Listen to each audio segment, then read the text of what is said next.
It is common Unitarian Universalist practice to look to our ancestors for guidance, to welcome the spirit of our ancestors into worship, into our lives, to honor our ancestors. And one of the first things that came to mind when Anna told me this month's theme was resilience is the resilience of our ancestors that not only brought us here to this date and time, but that we can look to when we need hope. Now, I'm relatively new to UUism. Being raised Ashkenazi Jewish, to revere one's ancestors meant first these immigrants in the Bible who escaped Egypt, as the story was told to me, and then immigrants from Eastern European villages, specifically my ancestors, especially those who escaped the Holocaust. However, as I've gained a broader understanding of UUism and humanism, I've also gained a broader understanding of the concept of ancestor. I don't mean to diminish the contribution of my Jewish relatives, but if ancestor is taken to mean only one's direct relations or specific cultural predecessors, then the definition is too narrow. We humans are here because of the contributions and struggles and resilience of all of humanity who came before us. I saw a video online recently that talked about some of the things our ancestors, human ancestors, overcame, that some of the struggles that really dwarf the challenges that we have today. Slavery, two world wars, and numerous other wars, Spanish flu epidemic, global recessions, the Holocaust, the list goes on. Our ancestors survived and flourished in a world without our modern conveniences as well, like running water, electricity, mass transportation, internet, etc. Today, I will look to our ancestors and ask you to consider their lives as models of true resilience.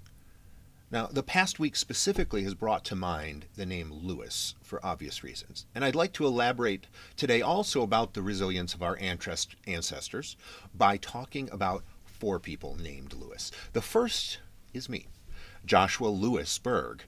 And when I think about ancestors, the first thought that comes to me is my namesakes. My middle name, Lewis, or in Hebrew, in Yiddish more specifically, is Labish, the same as my great-grandfather Labish, after whom I was named. I didn't know him, so how can I know that he was indeed resilient?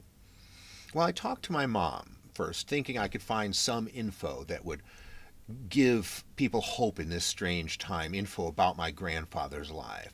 And as it turns out, she didn't really know him either, since he died when my grandmother was very young, before my mom was even born. Actually, this was her grandfather. And given the likelihood that he actually died in a pandemic himself, the Spanish flu pandemic of 1918, I first was considering he might not be the best example for this particular point in time when we're also in a pandemic. But then I reconsidered. I mean, because it isn't the survival of a pandemic, something that's mostly beyond our control, that makes one resilient. So consider with me the life that Labish, my great-grandfather, likely led. Wow, say that 10 times. That's a tongue twister. Life Labish likely led. Anyway, he was an immigrant, as most Americans are. So consider with me the resilience it took to leave your home across the seas, across the world, traveling months on a ship to start a brand new life in a land that you literally know nothing about because there's no way to Google it beforehand.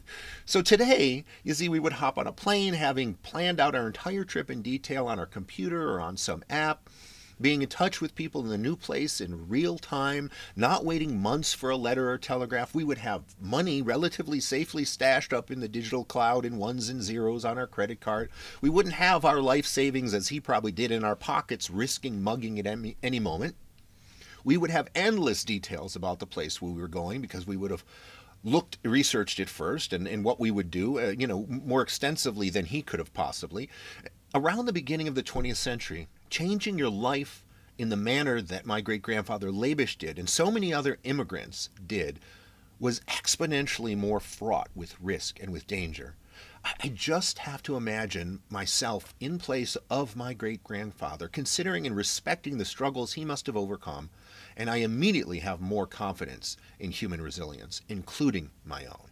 Now, I didn't know my great-grandfather's story. It wasn't because I was denied access to that story. It wasn't because it was being hidden from me.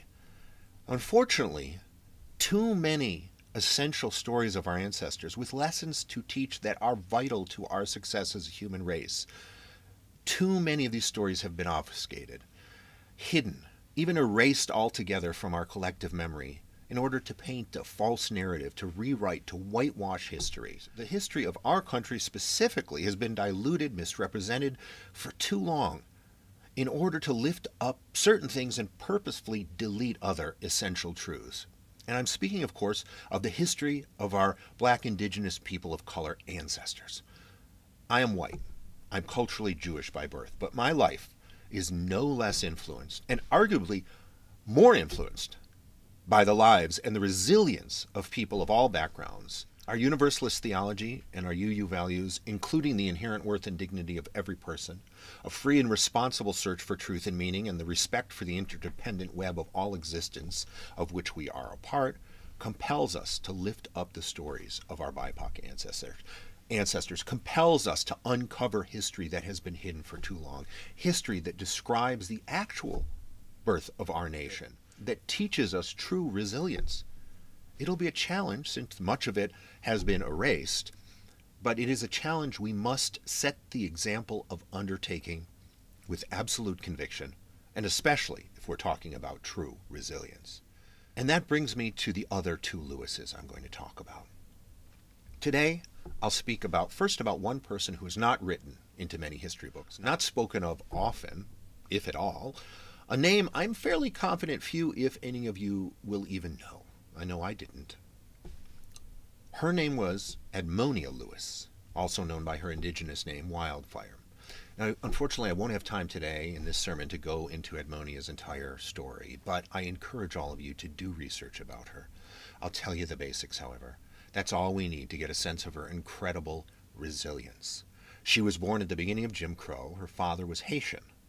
Her father was black, African, of Haitian descent, and her mother was a Mississauga Ojibwe, or Chippewa indigenous American.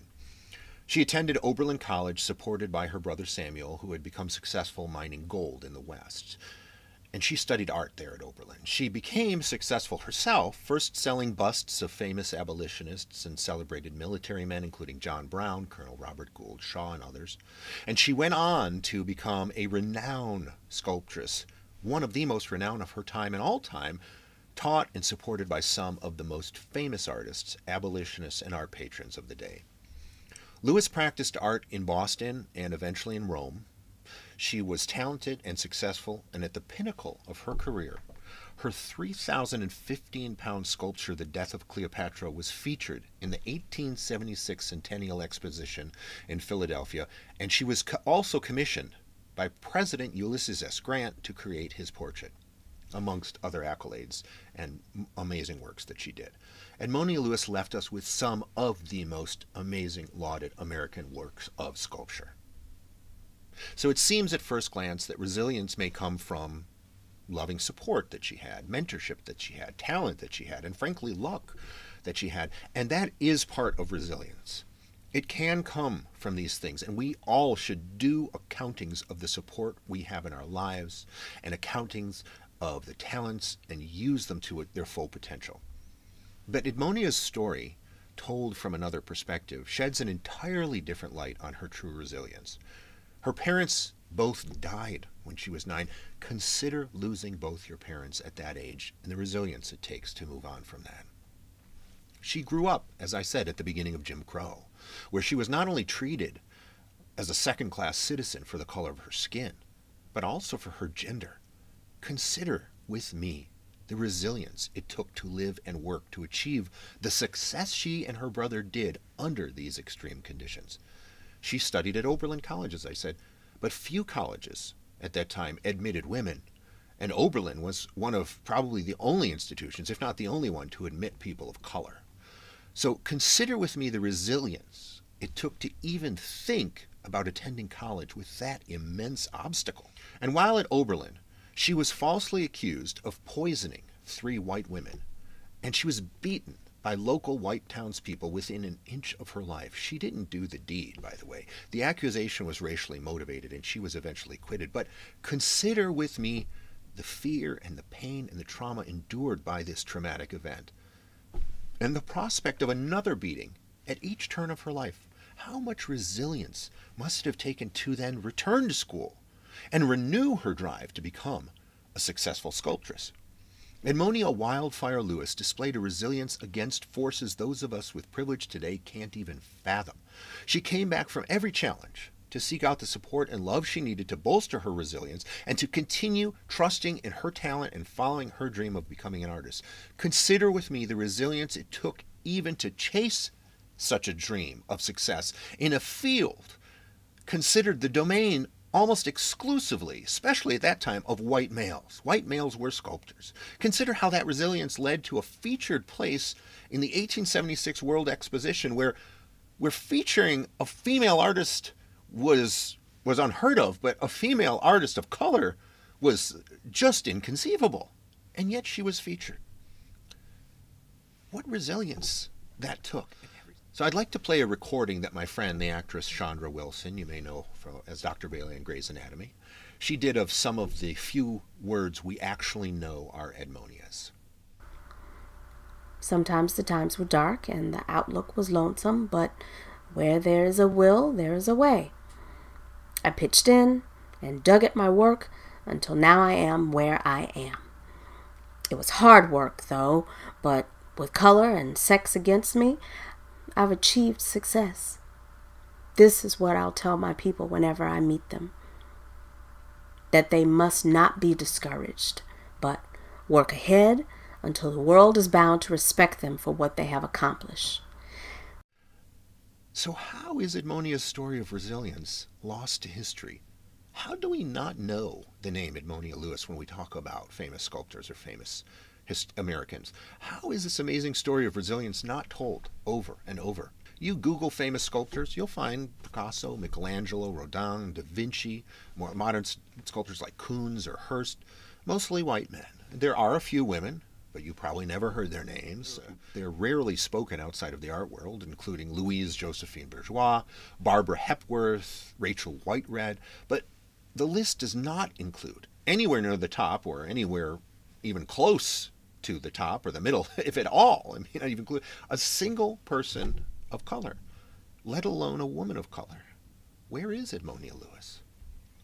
Now, widening the circle of concern, the report from the Commission on Institutional Change calls us to live our values by shining a light on and lifting up the stories of amazing Black, Indigenous, and people of color, our collective ancestors, people who built this country and who influenced the world as much or more than anyone.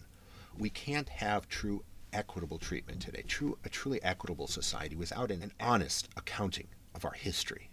We can't understand the true resilient nature of the human spirit without understanding what resilience against incomprehensible odds truly is, and Edmonia Lewis embodies that resilience and is an inspiration to us all. The fourth Lewis I'd like to mention is, of course, the inimitable Congressman John Lewis, who died just this past few weeks. I don't need to go into the resilience he modeled for us all. We know of his bravery in the face of life-threatening danger to protect human rights and fight for justice and liberty for every human being, all while promoting nonviolence and risking his own life. Consider with me the resilience of this American hero. I encourage you all, if you've not already, to read his essay, his final essay, Together You Can Redeem the Soul of Our Nation. I'll quote a few lines here. His call for resilience in the struggle for what we believe is so legitimate because he lived that same call tenfold, a thousandfold.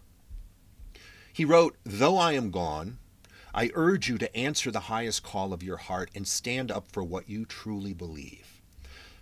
Consider with me the resilience it took to overcome what he describes in this essay as, in those days, fear constrained us like an imaginary prison, and troubling thoughts of potential brutality committed for no understandable reason were the bars.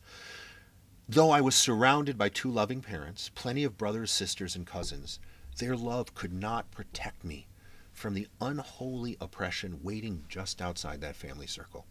Unchecked, unrestrained violence and government-sanctioned terror had the power to turn a simple stroll to the store for some Skittles or an innocent morning jog down a lonesome country road into a nightmare. And unfortunately, that situation still exists today. Consider with me the resilience it took for him to demand nonviolence in action, despite and in the face of such extreme violence toward him and others. To claim, in the words Lewis quotes from Martin Luther King Jr., that we are all complicit when we tolerate injustice. He said it's not enough to say it, it'll get better by and by. He said each of us has a moral obligation to stand up, and speak out. And when you see something that's not right, you must say something. You must do something. Democracy is not a state, it is an act, and each generation must do its part to help build what we called the beloved community, a nation and world society at peace with itself. Congressman Lewis also talked about the resilience of his ancestors as well, all of our ancestors. He wrote, "You must also study and learn from the lessons of history, because humanity has been involved in this soul-wrenching existential struggle for a very long time. People on every continent have stood in your shoes through decades and centuries before you. The truth does not change, and that is why the answers worked out long ago can help you find solutions to the challenges of our time." He also confirms that resilience comes from love and support for each other when he talks of his own loving family and of humans one for the other that he's confident will overcome all hate. "So I say to you," he continues in his writing, "walk with the wind, brothers and sisters, and let the spirit of peace and the power of everlasting love be your guide." That's how he put it.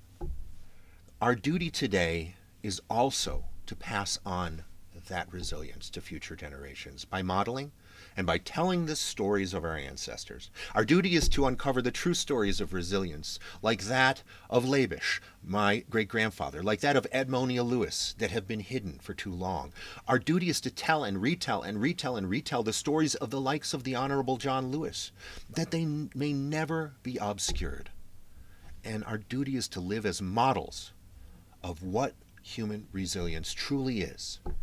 We can overcome great odds, far greater than we can imagine. Look to our ancestors. They proved that to us with their resilience.